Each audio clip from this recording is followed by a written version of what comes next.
Good day everyone. So Genshin Impact dropped a lot of content for us today in the 2.7 live stream. If you haven't seen it, you can watch it on the official YouTube or you can just watch it on my channel. I also uploaded my reactions and stuff.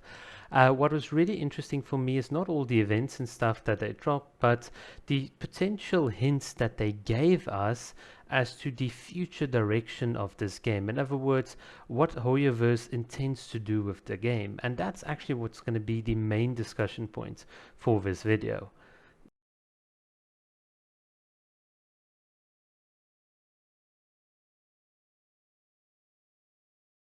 So before we get into a discussion, let's talk a bit about Yelan. And honestly, I think she's a drop dead gorgeous character. Obviously, I'm just looking at an artwork here, but what I really do like about her is her hairstyling, the overcoat, those very beautiful green eyes, and that very light purple like lipstick.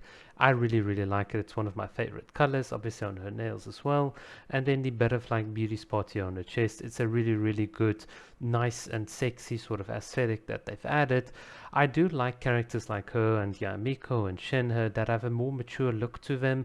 Yelan is the type of character that looks my age, so she's got quite a strong appeal to me.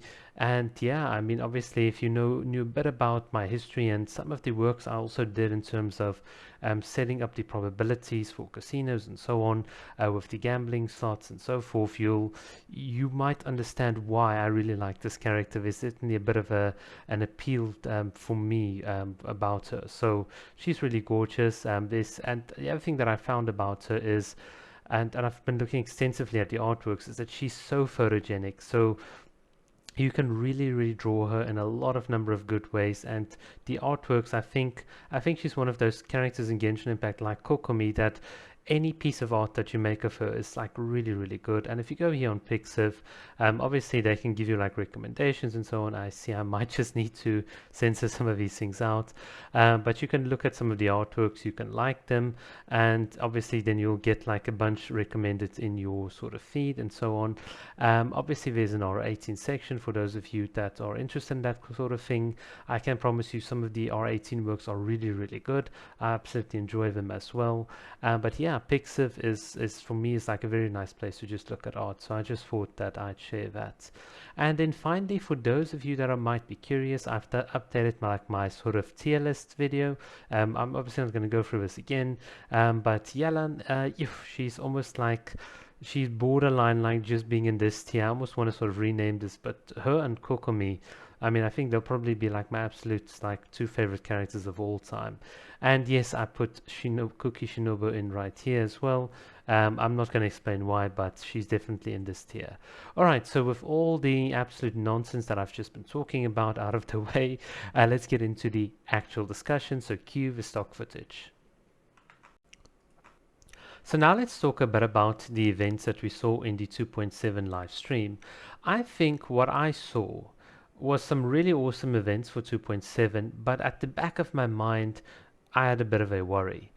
If these new limited time events are so polished, if the developers are putting in so much effort into giving us these new events, why can't they spare a bit of that effort and give us proper endgame content? And that was a big question that I had. So I saw like the rhythm game, and I absolutely love rhythm games. So for those of you that have played like Love Life on mobile, it's like a really fun rhythm game, and I think this will be equally like the same. I'll probably get my mobile phone out as well to play this rhythm game. And when I saw the rhythm game, I was like, yeah, this is pretty cool. But when I saw how the developers absolutely went and said, well, you can customize the touch sensitivity and sort of the area of detection and all the little fancy things that they showed, like on a technical level. And oh, and by the way, you can even design your own rhythm game as well. On top of that, we've added an extra system. I was like thinking, I like this. I really like this concept. This concept that there is customization and agency in your hands. Except, why can't we take that goodness, that innovation, and apply it to something like the Spiral Abyss, where let's say you could have a floor 13, 14, 15, where you could up the difficulty and the variability, and then like a special gimmicky floor 16 where you design your own type of monster, obviously within reasonable limitations of course, but you design like your own like spiral abyss obstacle course that players can clear out for primogems or whatever. Anything that can give us more proper end game content. And I feel like Genshin Impact is this game, and I've spoken about it like at length. Yes, the game is not finished, so technically we're not really in a proper end game state. We're more like in a state where character progression and account progression has outpaced the necessary content in the game to keep us engaged. I think that is probably like my assessment of Genshin Impact. The developers obviously had like a progression plan for people playing every day. You log in 20 minutes, you do a bit of quest here and there, but obviously certain account types and strengths have outpaced the sort of difficulty curve within the game, and as such I think giving a better variety and more challenging end game is probably a good solution. But I do think, and on the other hand, Hoyoverse obviously has the data, and I think with the data that they've got, they've probably decided that, you know what, a lot of people seem to have a certain amount of retention or like attention span, so they're not gonna log in like for 2 or 3 hours like all the content creators or all the guide makers that just want to sort of quickly finish off the game.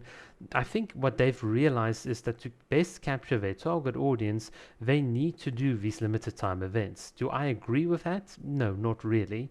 But I think if from what I'm seeing, that is probably like the only conclusion I can make. They're not going to give us hard end game content. They are probably going to nerf some sort of enemy in the future again. I think Genshin Impact is a game that is as casual as it can be, and for the foreseeable future at least, we're not going to get changes to the Spiral Abyss. I think what we currently have in the Spiral Abyss is probably like the most difficult, obviously barring stuff like the Energy Amplifier and Vagabond. Please, we need more of that. But I do think Hoyoverse has sort of seen that making very difficult events is just going to be something that 5% of the player base enjoys, which kind of defeats the purpose of getting the other 95% and retaining them. In a certain sense, I was about to make this video as well. I'm honestly considering Yelan as like the last C6 character that I'm gonna get because of what I saw today. I don't think there will ever be challenging content for the characters and the count strengths that I've got. I do feel like Genshin Impact is this weird game where to be successful you can spend, well, you don't need to spend obviously, but you can obviously like sort of be really successful and do everything in the game, obviously if you do spend, but in a certain sense there's no real point to spending because getting a stronger account does not fundamentally mean anything other than that you can just like sort of clear the events faster and have less time to actually then play the game. It's almost in a certain sense the monetization policy is almost like against the very content that they're putting out, which is this fun limited time event type of stuff. So for me, honestly, from what I've seen, yeah, I like where the game is going in a certain sense with the limited time events, with the innovation that they're bringing. But on the other hand, I'm just feeling like, well, what is the purpose of having all of these characters? What is the purpose of actually going out of my way to get invested into characters? And I can't answer that question. I just feel like Genshin Impact's just sort of said, well, we're going to keep this casual, and as long as they do it, there is actually no more incentive for me to sort of spend on the game and so on. And nothing was as clear from the 2.7 live stream as this. Yes, we're going to get new regions. I mean, a lot of people want new regions and content and all that stuff. I mean, honestly, for me, I'll just take it bit by bit. But yeah, I do think it's becoming very clear to me what Hoyoverse's vision is for this game. But other than that, I am definitely looking forward to 2.7. I do think the scoring based events like we had with Yakunin Iki, Vibro Crystal. I think they saw that those are really like popular events, and for good reason, because the moment you give someone a score or a scoring system, you've got something you can measure yourself against, and therefore you can improve. It's always something that you can chase after. It's always something that you can say, well, I've put in all this time and investment into all my characters. Look at how good my score is. And I do think this is probably the type of content that we actually need in the Spiral Abyss. But barring like typical optimization, system optimizations, graphics, more characters, and so on, Hoyoverse will obviously not give that to us. I think in terms of character design, what I can obviously conclude is that Hoyoverse is definitely thinking of introducing more and more mechanics. So with Yelan, we've obviously got the more fluid running around the field. I would not be surprised if we get a character that can do a bit of like a bit of flying around or something silly like that in the future. Definitely the character abilities and so on are going to be more interactive. That's the other sort of thing that I can sort of pick up from this live stream. And in terms of all my thoughts, that is about it. Yeah, I've got nothing much more to say.